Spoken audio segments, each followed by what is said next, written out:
Bonjour à tous. Donc, euh,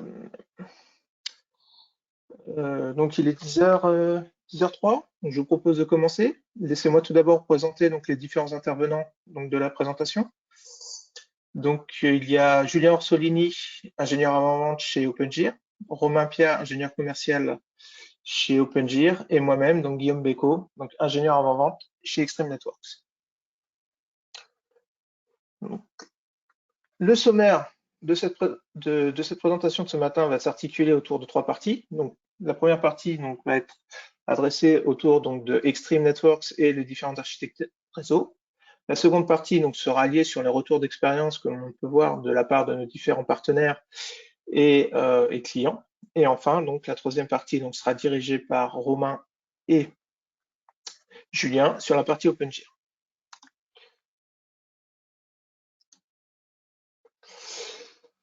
Extreme en quelques mots pour ceux qui ne connaissent pas Extreme Network. Donc Extreme, nous sommes une société créée il y a 25 ans, d'accord,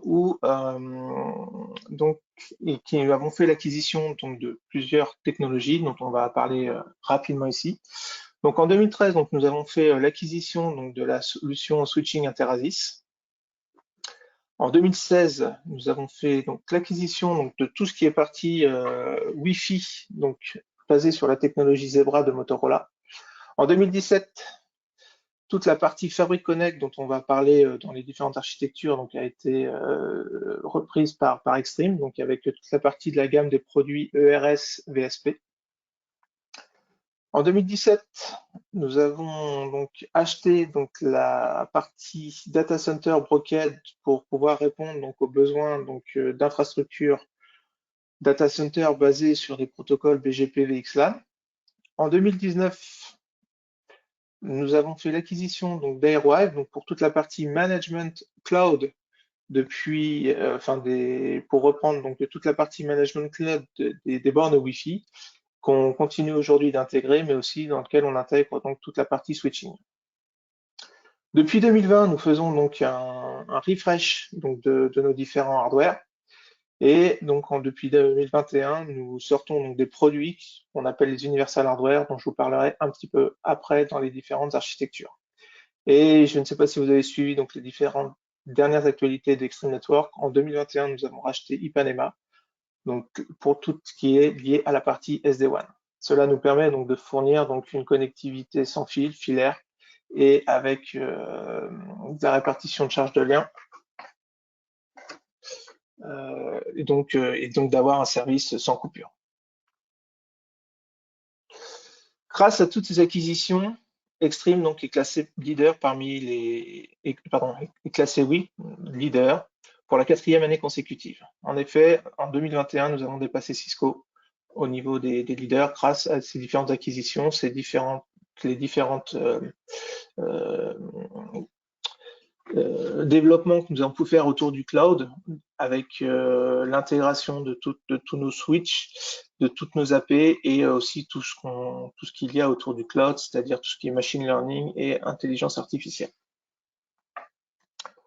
En termes de clients, si on a quelques références en France, on a les hôpitaux de Paris, les aéroports tels que les aéroports de Paris, les aéroports de Lyon.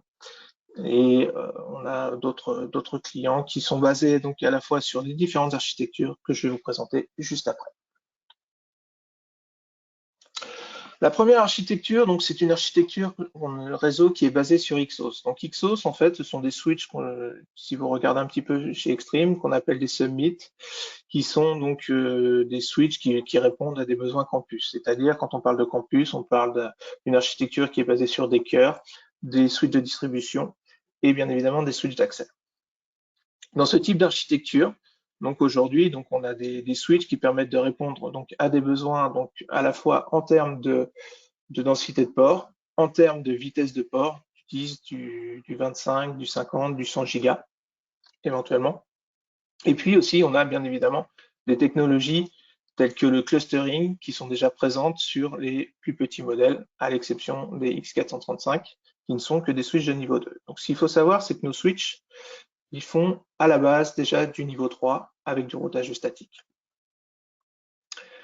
Donc, quand je parle de technologie de clustering, ben, en fait, c'est tout simplement le fait de pouvoir se dire, on a deux switches, d'accord? Donc, deux switches physiques, on rattache un serveur en double attachement ou un switch en double attachement. Donc, c'est pouvoir s'affranchir de protocoles tels que le spanning tree ou enfin des protocoles qui sont très années 90 et de se dire, ben voilà, je vais utiliser l'ensemble de mes liens.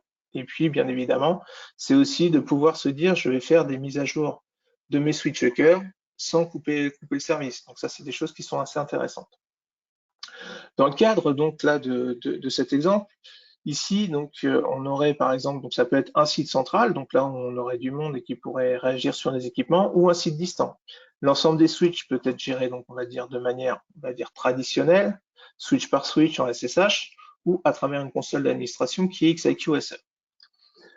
Si on est dans le cadre, donc, comme je disais, d'un site central où il y aurait du monde, il n'y a pas de souci, on peut joindre les équipements. Imaginons que ce même site soit déployé sur un site distant où il n'y a aucune personne qualifiée.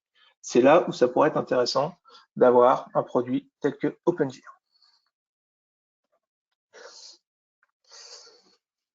Maintenant, je vais parler donc de la deuxième type de solution réseau que nous avons chez Extreme, donc celle dont je parlais tout à l'heure en introduction, qui est la solution donc Fabric Connect, qui est basée donc sur les produits Avaya que nous avons acquis. Donc en fait, là, avant je parlais juste de la partie campus, là maintenant je vais parler de la partie automatique campus. En fait, la grosse distinction donc justement sur la partie Fabric Connect, c'est qu'une fois que l'on a créé, donc on va dire la fabrique, c'est-à-dire le cœur de la solution, on va pouvoir donc mettre en place des switches, on va appeler dire d'extrémité, et on va pouvoir faire donc juste la configuration au sein de ces switches d'extrémité. Il n'y aura pas la peine de faire toute la configuration sur les switch cœur, tout sera diffusé de manière automatique. De plus, aujourd'hui, donc avec la Fabric Connect, on a cette notion de Fabric Attach que vous pouvez voir sur le slide, qui va permettre donc de, par exemple, si vous branchez une AP, eh ben, on va pouvoir donc immédiatement provisionner cette AP avec les bons VLAN et le service va être donc diffusé de manière automatique. Pour gérer donc cet ensemble de cette architecture, il nous faut obligatoirement donc un réseau d'administration out of band et donc une XMC, XMC ou XIQSE, donc qui est notre console d'administration. Ce qu'il faut savoir aussi avec la fabrique, pour parler un petit peu encore de la fabrique, c'est que justement, il y a une étanchéité des services, et on peut faire de l'hypersegmentation. Il y a bien évidemment une bascule de service donc, qui est de l'ordre de quelques millisecondes s'il y a la perte d'un équipement. De la même manière, un remplacement d'un équipement se fait donc en journée sans qu'il y ait d'impact sur la production. Et c'est une architecture multitenante. Donc, c'est-à-dire qu'on peut supporter plusieurs clients et donc les mettre dans différents services. Alors après, si on parle un petit peu d'OpenGIR, donc voilà, c'est OpenGIR, donc lui viendrait s'interfacer donc sur les ports de management dédiés donc de chaque switch de la solution, et il serait capable aussi donc sur les ports série, mais aussi sur des ports de management IP, pardon. Voilà. Enfin, la troisième donc technologie que nous avons donc chez Extreme, qui est la technologie, on va dire, data center basée sur BGP VXLAN, et la technologie donc basée sur des produits qui s'appellent SLX, qui sont basés sur un OS SLX. Et donc là, en fait, voilà, quand on arrive sur ce type d'architecture, l'automatisation est très importante. C'est obligatoire d'avoir donc un switch de management pour pouvoir gérer donc l'ensemble de l'infrastructure pour pouvoir donc déployer des nouveaux services si besoin. Donc là, dans ce cas-là, l'OpenGIR peut très bien répondre à ce rôle donc à travers donc ces connexions SSH, console, voire HTTPS pour pouvoir se connecter donc sur la console d'administration et aussi sur l'orchestrateur qui permettrait donc de faire un déploiement de nouveaux switches par exemple dans une fabrique BGP VXLAN. Ce dont j'ai oublié de parler, c'est que tout à l'heure, je me suis permis de parler des universal hardware. Donc en fait, les universal hardware, donc aujourd'hui, ce sont des switches qui peuvent tourner sur deux OS différents. Donc sur un OS XOS que je vous ai présenté dans l'architecture 1, ou sur une architecture Fabric Connect. Donc ce qui est bien, donc c'est qu'en termes d'investissement, un client peut à ce jour donc utiliser, on va dire, ce type de switch dans une méthode campus traditionnelle, Et demain, donc s'il souhaite faire évoluer son architecture, il pourra réutiliser ces mêmes équipements hardware et faire tourner donc un OS, de type Fabric Connect, enfin, type BOS. Voilà. Maintenant, on va parler de retour d'expérience. Donc ça, c'est des choses que je pense que nos partenaires comme nos clients connaissent. C'est dans le cadre où on a un site, d'accord, où on peut avoir des pertes donc de connexion côté WAN. Et donc, s'il y a personne sur site, si c'est une erreur donc du fournisseur d'accès Internet, c'est quand même intéressant de savoir, enfin, si ça vient du fournisseur d'accès Internet ou s'il y a un problème chez nous. Or, si on se base par exemple sur une architecture telle que présentée dans le premier cas, donc sur une architecture basée sur des cœurs, des switches de distribution, voire des switches d'accès, pour pouvoir troubleshooter et être efficace dans la résolution d'incidents, donc une appliance type OpenGIR donc vous permettrait donc à la fois d'accéder au switch, éventuellement d'accéder au routeur si l'opérateur donne un accès en lecture pour voir s'il y a un problème côté WAN ou s'il y a un problème côté cœur, ça peut être une histoire de port, un câble défectueux ou ce genre de choses, mais ça pourrait être vu que par une solution de type OpenGIR. La deuxième retour d'expérience, pardon, c'est voilà, on a un équipement qui est à l'étranger, donc ça c'est du vécu. On n'arrive plus donc à y accéder en SSH. Il n'y a personne sur place pour pouvoir accéder à l'équipement et donc redémarrer le process, ou cause Covid, impossible de rentrer dans les data centers. Et bien, grâce à une appliance de type OpenGIR, donc on sera capable donc d'accéder en console à l'équipement, de pouvoir redémarrer ce process et voir éventuellement, même si ça c'est un cas un petit peu extrême, de pouvoir redémarrer donc électriquement le produit.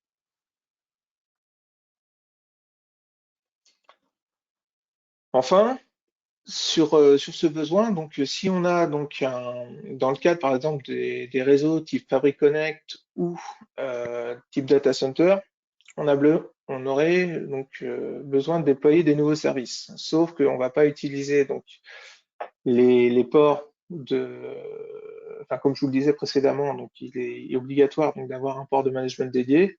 Et dans ce cas-là, ça évite d'impacter la prod.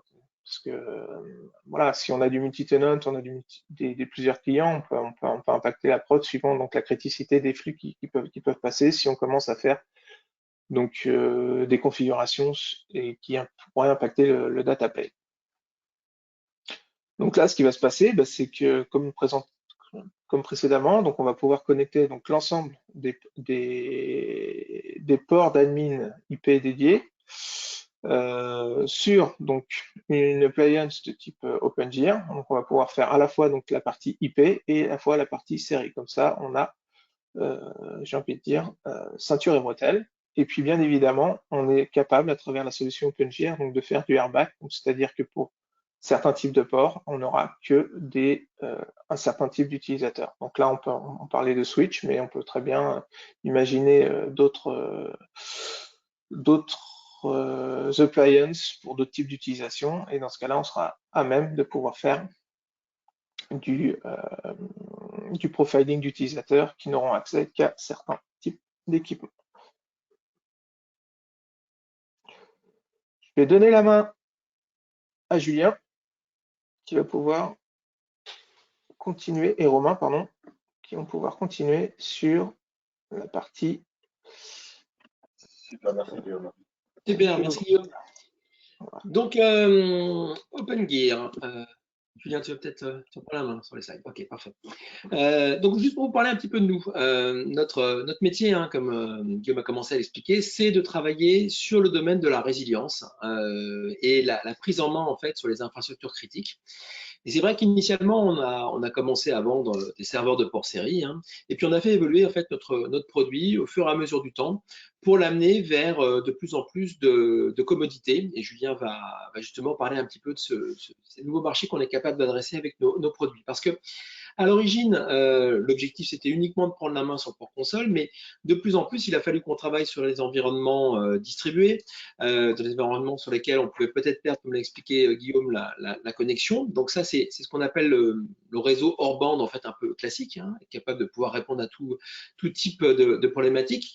Mais de plus en plus, on va travailler sur la possibilité de faire du provisioning à distance, et puis faire également de l'automatisation, puisque c'est quelque chose qui a plutôt dans l'air du temps, l'automatisation autour du réseau, bien sûr, hein, pas autour de l'application, et la possibilité de pouvoir monter son propre service autour de nos solutions.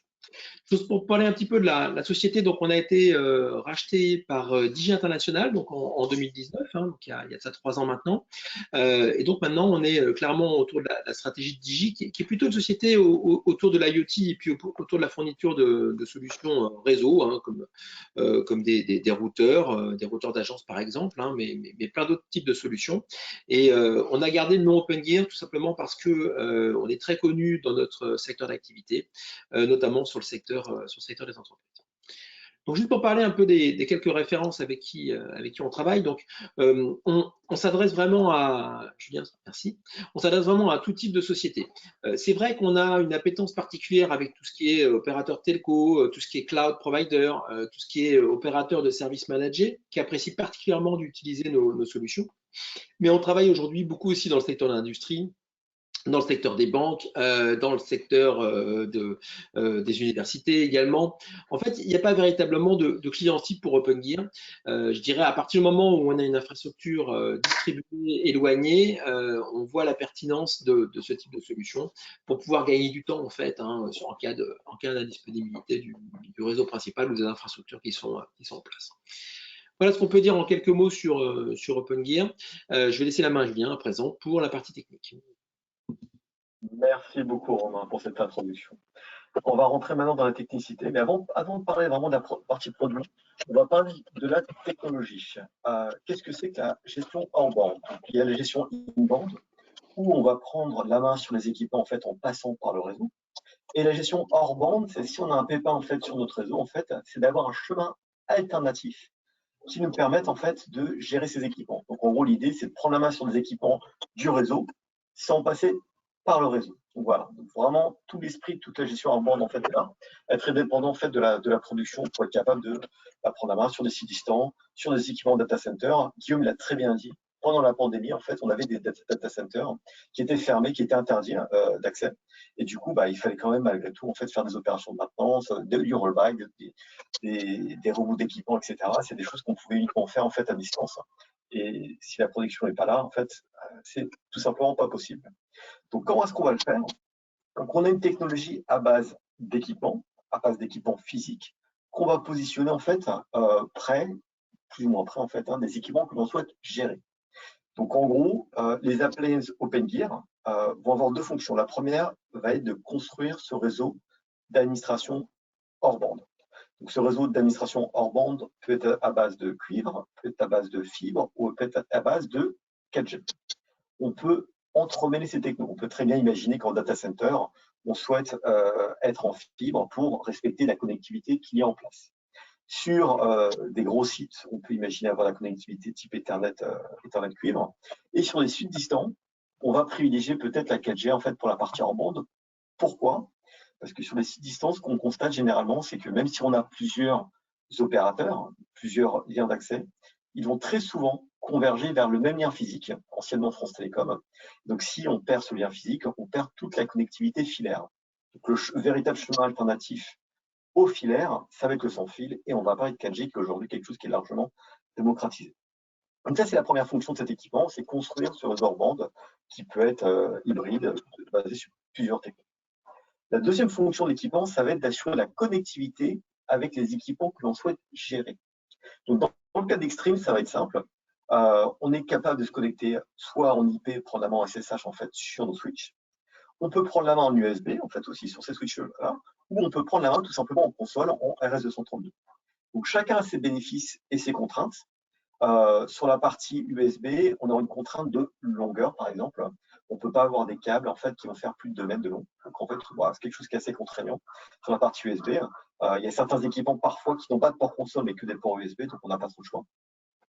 La partie console, on sera capable d'aller beaucoup plus loin. On pourra aller jusqu'à 150 mètres pour se connecter à distance en fait sur un port console.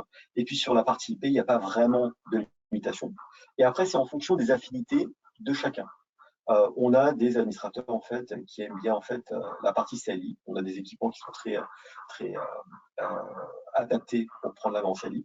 Et puis on a d'autres types d'équipements en fait qui sont plus adaptés avec la partie interface web en HTTPS. Et là, ce sera une connectivité plus IP. Donc console pour tout ce qui est CLI, et puis des interfaces. L'orchestrateur, par exemple, c'est la gestion IP. La plateforme d'administration centralisée d'Extreme, pareil, en fait, on va être sur la gestion IP aussi. Donc voilà, donc on pourra vraiment entremêler aussi tout ça. Et ce qu'on constate aujourd'hui, ce que font nos clients, c'est un double attachement de leurs équipements sur l'OpenGear pour laisser justement cette possibilité de prendre la main soit en console, soit en IP sur un même équipement. C'est-à-dire que l'équipement Extreme, qui sera en fait dans son rack, aura 2 câbles droits qui vont être connectés à l'OpenGear. Un de ces câbles va permettre une connexion console RS232 et l'autre câble va permettre une connexion IP en fait pour avoir un accès SSH par exemple. Parce qu'on est SSH, on pourra pourquoi pas en fait pousser en fait un firmware, faire un backup de configuration, etc., etc. On n'aura pas les mêmes, on ne pourra pas faire les mêmes actions. Et donc d'où en fait la complémentarité de ce double attachement qui permet, voilà en fait, j'ai un équipement qui répond plus pour une raison ou pour une autre. Je vais me connecter en console à distance en fait pour regarder les logs, faire du troubleshooting et identifier la panne. Est-ce que c'est une malveillance? Est-ce que c'est un dysfonctionnement? Est-ce que c'est une mauvaise config? Quelqu'un qui aura fait une mauvaise manip? Et si j'ai besoin de faire un rollback sur une configuration antérieure, dans ces cas-là, je vais prendre la main en IP et je vais dire à mon Extreme d'aller chercher en fait en TFTP la configuration N-1 pour être capable de faire un rollback et un restore sur une configuration qui est stable. Voilà. Un exemple de cas d'usage qui va être classique, sachant que la partie hors bande qui est indépendante, on pourra le faire via un lien 4G, si on a un modem 4G par exemple, via un lien WAN en fait qui serait secondaire, pourquoi pas. Où on parle beaucoup de la partie hors bande, mais on va s'en servir aussi pour la partie in-band, c'est-à-dire que toute l'administration va être faite à partir de l'OpenGear, qu'on soit dans un fonctionnement nominal en in-band ou qu'on soit dans un fonctionnement dégradé en hors-band en fait. On a des clients qui font que de l'hors-band pour gérer leurs équipements. On ne parle pas d'in-band. Et puis on a des clients qui sont sur un modèle hybride en fait, où on fait l'in-band et puis pour une raison ou pour une autre, on a un souci sur la prod, on passe à hors-band uniquement à ce moment-là. Donc on peut gérer les appliances OpenGear que je vais appeler des nœuds de manière individuelle. C'est-à-dire que moi, en tant qu'administrateur, je vais me connecter directement en fait, sur mon équipement OpenGear en IP ou en CLI, donc soit en SSH, soit en HTTPS, donc de manière sécurisée, et rebondir depuis cette appliance sur mon Extreme, soit en IP, soit en console, soit en USB. Voilà. On peut le faire de manière très classique. Ou alors, on peut le faire en fait via une plateforme d'administration centralisée qui s'appelle Lighthouse. Donc, je vais faire la démonstration à la fin de cette présentation. Et là, on n'est plus sur une connexion entrante sur un OpenGear, mais le OpenGear va initier une connexion sortante pour établir un tunnel VPN avec Lighthouse. Et l'administrateur connecté au Lighthouse va être redirigé automatiquement à l'intérieur du tunnel VPN établi pour prendre la main en console, en USB ou en IP sur l'équipement Extreme qui nous intéresse. Donc là, l'idée, c'est que le Lighthouse, c'est le seul élément qui va être publié et sécurisé. On n'a pas besoin d'implémenter une politique de sécurité pour chaque nœud OpenGear, parce qu'on peut en avoir beaucoup. On a des références comme Netflix ou Microsoft, par exemple, qui ont des milliers de nœuds répartis dans le monde. Là, l'idée, c'est d'avoir un Lighthouse qui va être redondé sur plusieurs data centers, qui va implémenter le chiffrement, l'authentification forte, la traçabilité aussi depuis ce point unique. Et une fois qu'on s'est authentifié sur Lighthouse, en fait, on a accès de manière sécurisée du coup à tous les équipements en fait qui vont être connectés sur les nœuds OpenGear. Voilà. Et aussi une contrainte qu'on va pouvoir contourner grâce à Lighthouse, c'est qu'on va être capable en tant qu'admin de se connecter sur des environnements qui sont non routés. Si par exemple en fait votre appliance est derrière un routeur XDSL ou derrière une connexion 4G, ce OpenGear aura une adresse IP qui va être dynamique et qui va être privée, qui va être routée au travers d'une adresse IP publique en fait sur Internet. Ça veut dire que mon appliance, moi en tant qu'admin, si je suis chez moi dans un aéroport ou pas sur site, je n'aurai pas accès à cet IP-là. Par contre, en fait, le nœud pourra sortir sur Internet pour établir ce tunnel VPN. Et lorsque ce tunnel est établi, je devais, moi, en tant qu'admin connecté à Lighthouse, comme j'expliquais, en fait, pouvoir avoir la main en fait, sur cet environnement en fait, qui est inconnu, adressage en fait, dynamique. En fait, je ne connais pas forcément l'IP, et privé, non joignable, donc non routé. Ouais, donc ça, c'est toute la magie qu'on va mettre en place avec les appliances OpenGear et Lighthouse. Aujourd'hui, on a peut-être plus que 90% de nos déploiements qui sont faits avec Lighthouse par rapport à la simplicité, la sécurité et la possibilité de s'affranchir des contraintes techniques que je viens d'évoquer. La partie IP, on va être capable de la proposer de deux manières. Donc la partie console, je vais en faire la démonstration. Tout va se passer via l'interface graphique ou alors en ligne de commande. La partie IP, on pourra le faire soit via un client VPN installé sur le poste de travail et on va initier un tunnel avec Lighthouse. Et Lighthouse va nous fournir une VIP. Et cette VIP sera routée sur le LAN d'administration qui va être géré directement pour OpenGear. Donc on pourra prendre la main directement, pourquoi pas en fait sur nos switches en SSH, ou se connecter aux consoles, à l'Archestrator ou à l'XMC de Xtreme. Donc ça, c'est une première possibilité. L'avantage, c'est qu'on a accès à tous les services. On se retrouve en fait directement routé sur le LAN d'administration qui nous intéresse. La contrainte, c'est qu'on a un client VPN à installer sur le poste de travail. Si on ne souhaite pas être intrusif sur le poste de travail, ça va être possible. Et là, on va utiliser une fonction qui s'appelle Automation Gateway, où les services qui vont être identifiés sur le LAN d'administration, donc XMC, les services SSH aussi au niveau des switches, vont être détectés et vont être proposés depuis Lighthouse sous forme de lien reverse proxy. C'est-à-dire qu'en cliquant en fait sur le lien qui m'intéresse, je vais être capable d'accéder au service et être routé automatiquement en fait dans le VPN qui sera établi entre le nœud et Lighthouse et avoir accès à la ressource sur le LAN d'administration. Voilà. Donc la contrainte, c'est qu'on est limité au niveau des services. Et si on raisonne uniquement sur la partie extrême, HTTPS, c'est quelque chose qui est supporté au niveau du reverse proxying, au même titre que SSH. Après, vous allez vouloir aller peut-être au-delà. Il n'y a peut-être pas que les équipements extrêmes que vous allez souhaiter gérer. Et peut-être que la partie Automation Gateway sera peut-être trop limitée dans ce cas-là. Et la partie VPN que je montrais tout à l'heure, en fait, sera plus adaptée parce qu'elle donne accès à toutes les applications et à tous les services, qui soient avec des ports dynamiques ou qui soient avec du multiport. Un service en plus. Donc, on a beaucoup parlé de connectivité en fait sur la partie hors-bande, et c'est vraiment l'ADN même en fait d'OpenGear de fournir cette connectivité même lorsqu'on n'a plus le réseau. En plus de ça, donc on était à l'écoute de nos clients. Ils nous ont demandé en fait d'avoir la capacité d'installer des services additionnels embarqués sur les nœuds OpenGear. Et donc l'idée, ça va être de proposer en fait plus que la simple connectivité, ça va être de proposer pourquoi pas de la gestion de backup, la gestion de configuration, de la gestion de firmware, de la gestion de credentials, de la gestion de log, pourquoi pas en fait directement sur ce nœud. Par exemple, quand on a un SIEM sur un site central dans un data center et que toutes les logs passent par le réseau de production, il y a peut-être quelque chose de plus intelligent à faire. Et pourquoi pas en fait ces traces, les faire passer par le réseau hors bande pour pas qu'elles soient accessible via la prod, qu'on ne soit pas dépendant de la prod aussi, et qu'on passe en fait dans un tunnel sécurisé en fait qui soit complètement décoré de la production. Donc même si on perd un site distant, même si on perd les équipements, on continue à recevoir les logs parce que c'est OpenGear qui va continuer à les traiter. Donc ça, c'est un exemple de cas d'usage. On n'est pas limité à ce niveau-là. On peut faire ses propres développements. Donc on aura des librairies Python, on peut faire du scripting avec du shell et du bash, on peut importer des dockers, on peut créer ses propres dockers, pourquoi pas, ou alors s'appuyer sur des dockers que OpenGear a créés. Donc, un docker intéressant va être le Secure Provisioning, qui va permettre d'ajouter la couche ZTP Server sur les OpenGear. Donc l'idée, c'est que l'OpenGear, en plus de fournir cette connectivité IP, USB et console en fait sur les équipements, va être capable en fait de provisionner automatiquement en fait du firmware et une configuration à des clients de type ZTP. Donc, on peut imaginer un Extreme en fait qui voudrait sur le réseau sorti de son carton avec un paramétrage usine par défaut, client ZTP, il obtiendrait de la part d'une OpenGear un byte d'HTTP, un bootloader, qui lui dirait de se mettre à jour en fait sur le TFTP porté par l'OpenGear. Et ce TFTP en fait mettra à disposition le bon firmware par rapport à ce modèle d'équipement, mettrait l'équipement à jour pourquoi pas toute ou partie de la configuration. Toute la configuration, vous pouvez imaginer en fait d'avoir une configuration qui soit spécifique à un numéro de série, à une adresse MAC par exemple, ouais.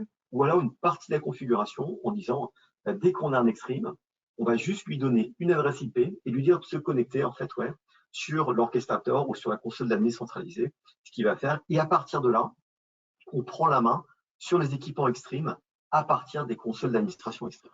Voilà. C'est des exemples de cas d'usage qu'on va être capable de faire. Donc, on va être capable de gérer ça directement depuis les OpenGear, en plus de la connectivité, de proposer ces services additionnels. Et un dernier slide pour montrer un petit peu la gamme d'équipements. Donc, on a des équipements qui vont être dédiés sur la partie connectivité. Donc, IM et CM, on retrouve tout en bas, qui vont assurer de la connectivité, donc IP, USB, console pour data center. On a la partie ACM qui assure la connectivité, toujours pareil, IP, console USB pour la partie site distant Branch Office, avec différentes options. Donc, avec ou sans 4G, avec ou, ou sans port fibre. Dual SIM, on a des équipements qui permettent d'avoir de la gestion multi-opérateur. Et tout en haut, ce qu'on appelle les NetOps Console Server, qui, en plus de la connectivité, vont aussi être capables de proposer ces services d'automatisation avec la capacité de pousser des services additionnels. Donc, en plus de la connectivité, faire ce que j'évoquais tout à l'heure, un petit exemple, la gestion de backup, de configuration, de firmware, pousser un serveur ZTP, faire tourner une base de données, etc., etc., etc. Un cas d'usage en fait qui nous a récemment été demandé, c'est la capacité, même dans un mode dégradé, d'implémenter des mécanismes d'authentification forte d'accès, ce qui est légitime. Sauf que si on n'a plus accès à la production et qu'on a un serveur TACAX ou Radius en fait sur la production, comment est-ce qu'on implémente de l'authentification forte? Eh ben, on peut imaginer avoir notre serveur TACAX ou Radius qui soit poussé sous forme de service additionnel, embarqué sur les web, synchronisé avec la prod lorsque la prod est là. Et lorsqu'on perd la prod, en fait, c'est un service qui tournerait de manière autonome et on serait capable de maintenir l'authentification forte directement faite sur les OpenGear, même dans une configuration dégradée, sans avoir à provisionner une VM ou un serveur dédié. C'est un service qui tournerait sur l'appliance ML. Voilà, c'est un exemple de cas d'usage. Mais après, si vous allez comprendre en fait qu'on n'est pas limité là-dessus. J'ai envie de dire la limite serait votre imagination. Et tout ça avec les bonnes pratiques en termes de sécurité. Donc la sécurité, c'est quelque chose qui est essentiel pour OpenGear. Il y a des solutions qui ont pas reçu de patch en fait depuis des années, plus de 10 ans en fait, ouais, qui utilisent encore des protocoles qui sont nettement sécurisés tels que Telnet, qui ne permettent pas de mettre en place des mécanismes d'authentification fortes aussi.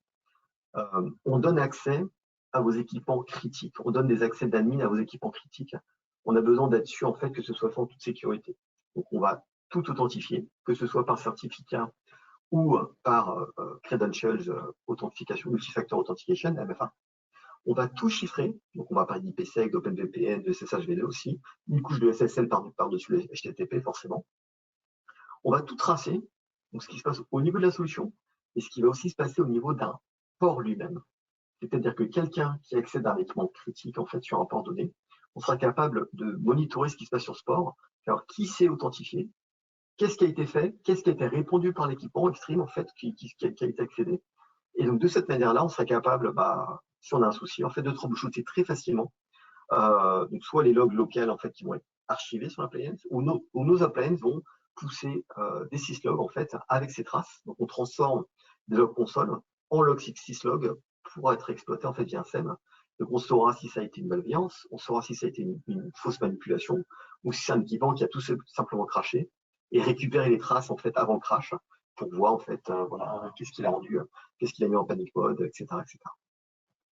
Et pour les appliances OM, un chipset TPM, une Trust Platform Module, qui permet de faire un chiffrement bas niveau au niveau de l'appliance, c'est-à-dire que non seulement on sécurise ce qui est en transit avec la partie VPN, on sécurise aussi ce qui est à rest, parce que les OM qui vont proposer des services additionnels vont manipuler des données sensibles telles que des credentials, des logins mots de passe et des configurations.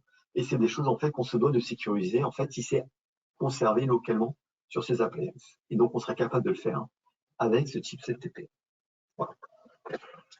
C'est le dernier slide que je vais vous montrer avant de passer à la démonstration. Donc s'il y a des questions en ce moment, N'hésitez pas à prendre, je ne sais pas si on peut prendre la parole dans ce webinaire, ou en tout cas poser des questions peut-être au niveau du chat. Auquel cas, Miliane, je te laisserai me les relayer. S'il n'y a pas de questions, je vais passer directement à la démo.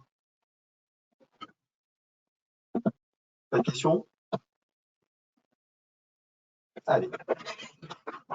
Alors là, pour vous parler un petit peu de mon environnement de démo, j'ai un Lighthouse qui tourne dans un cloud. Donc, il faut savoir que Lighthouse est une appliance virtuelle on-premise actuellement qui, plus tard dans le cours de cette année, sera disponible aussi sous forme de version SaaS cloud. Actuellement, c'est de l'on-premise que j'ai juste déployé dans un cloud. Donc, comme vous le voyez, j'accède en fait, c'est hébergé par nos chers amis d'Exclusive.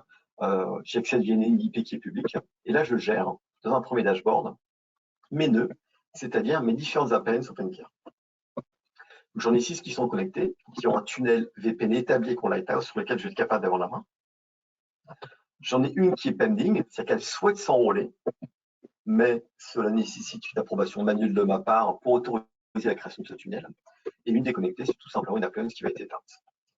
Donc, soit je prends la main directement sur une appliance depuis les liens qui vont être générés. Et donc là, en fait, je vais passer dans un mode reverse proxying. Et là, depuis l'IP public de mon Lighthouse, je vais avoir accès à l'interface locale de mon nœud. Donc, on peut imaginer que, par exemple, en fait, en cliquant en fait, sur ce lien web terminal, je vais localement, depuis mon nœud, avoir accès en fait, à cet équipement. Et en fait, cela va m'ouvrir une nouvelle fenêtre et m'émuler l'accès console pour cet équipement en fait, directement dans une nouvelle fenêtre. Un autre modèle, l'ACM par exemple, permet aussi de réaliser cela. Donc, c'est une interface un petit peu différente. Et donc, si je clique dans la partie Manage Devices, je vais voir que je peux accéder localement en web terminal. Donc là, ça émule l'accès console à mon équipement Extreme, en fait, dans ma page web. Donc, je ne suis pas intrusif au niveau du poste de travail, c'est-à-dire que je vais être capable de prendre la main, en fait, directement en fait, dans cette page web. Donc là, je suis connecté sur mon Extreme et je vais tout simplement faire un show conf, en fait, pour être capable de manipuler après, voilà, en ligne de commande, en fait, mon équipement. Voilà, c'est une manière de faire. Je vais ressortir. Donc là, c'est comme si j'avais pris la main en fait en local sur mon équipement, sauf que là, j'ai pris la main en local en passant par mon Lighthouse. Donc là, sur un autre type d'équipement, donc là, j'avais un Fortinet, par exemple, les équipes de sécurité souhaitent avoir, pourquoi pas, accès à leur firewall. Une autre manière de prendre la main aussi, en fait, là, on est sur un OM et je vais avoir la main en fait sur mon Fortinet. Si j'ai Lighthouse, je n'ai plus besoin de prendre la main en local sur mon équipement. Parce que là, comme vous l'avez vu, j'ai besoin de savoir connaître le nom du nœud sur lequel je prends la main. Dans l'onglet Serial, j'ai besoin de connaître voilà, en fait, le port sur lequel mon switch a été connecté. Donc, ça peut engendrer de la complexité, beaucoup de clics. Et dans un moment de panique, on a besoin d'avoir accès à cette information tout de suite. Donc, si je reviens sur mon Lighthouse, j'ai une fonction qui s'appelle Manage Devices, Quick Search. Et dans cette fonction Quick Search, je vais avoir accès en direct à tous les équipements qui vont être connectés à tous mes nœuds.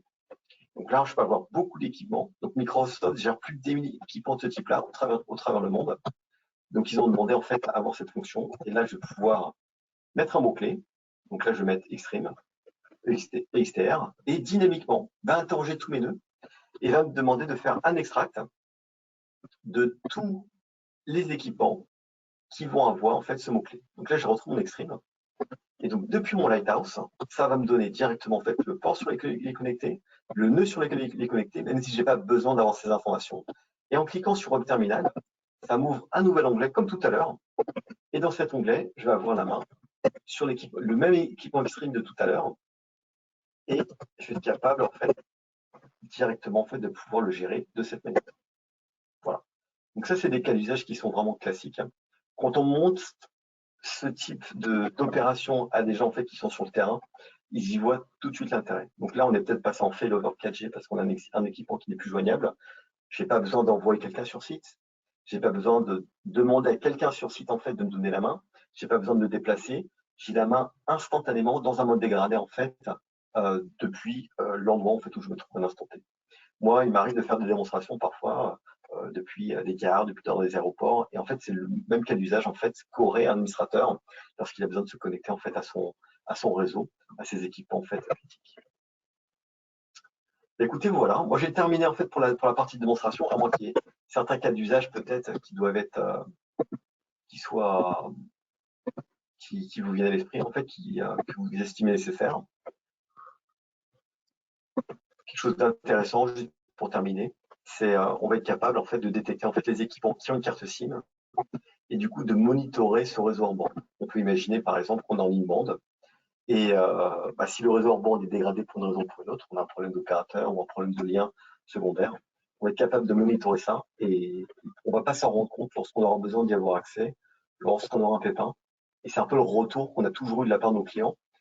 Le hors-bande qu'on avait essayé de mettre en place du temps du RTC et du RNIS, ça ne fonctionnait pas.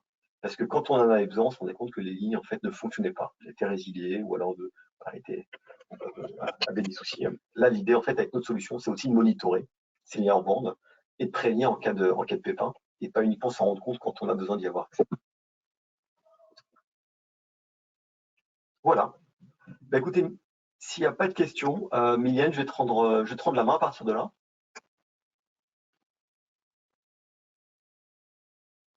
Très bien, merci.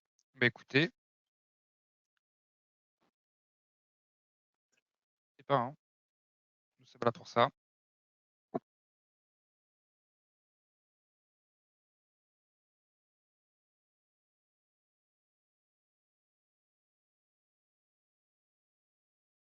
Je profite que tu attends un peu pour les questions, Mian. Également, il est possible de tester en fait nos solutions. N'hésitez pas à revenir vers Exclusive pour pouvoir recevoir un équipement d'évaluation. Aussi, la partie Lighthouse, il est possible de la télécharger. Bon, vous me direz si jamais on n'a pas de nœud Open Gear à connecter, ça ne va pas vous donner grand-chose. Mais n'hésitez pas aussi à ce qu'on travaille aussi sur des cas d'usage spécifiques également qui peuvent être les vôtres. Et puis notre site est plutôt bien documenté avec beaucoup de cas d'usage également en fonction des différents types de clients avec lesquels on discute, la colocation, les data centers, tout ce qui est milieu hospitalier, milieu de l'éducation, milieu des services, des managed service providers. Donc tout ça, c'est des choses qui sont plutôt bien, référencées en fait chez nous, au-delà de tout ça, quoi. Donc, et puis bien sûr, il y a tout ce qui est documentation pour s'interfacer facilement avec Extreme Networks. Merci Romain. Côté Extreme, bon, c'est vrai qu'on a une petite description rapide ce matin vu que le sujet c'était vraiment le management out of band. Mais si vous voulez avoir plus d'informations sur nos différents produits, sur les différents types d'architecture, suivant des besoins particuliers que vous pourriez avoir vis-à-vis des clients, n'hésitez pas à revenir vers Exclusive ou vers nous pour qu'on puisse parler plus en détail de ces sujets-là.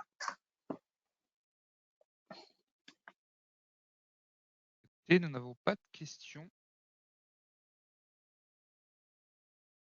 C'est bien, c'est que vous avez des messieurs. Parfait. N'hésitez pas, nous allons vous envoyer les slides à la fin de la présentation. Nous allons sûrement republier la vidéo dans les réseaux. Donc, si vous avez besoin, n'hésitez pas à nous contacter et on sera là pour vous accompagner. Je vous remercie, messieurs. Je vous laisse un petit mot de la fin. Très bien, la fin. Elle était facile. Merci pour votre attention et puis comme le disait Milan, n'hésitez pas à revenir vers Exclusive, vers OpenGear et vers Extreme pour des projets futurs éventuellement ou des questions d'ordre technique suivant différents types d'architecture, que ce soit OpenGear ou Extreme. Merci. Bonne journée à tous. Bonne journée, au revoir.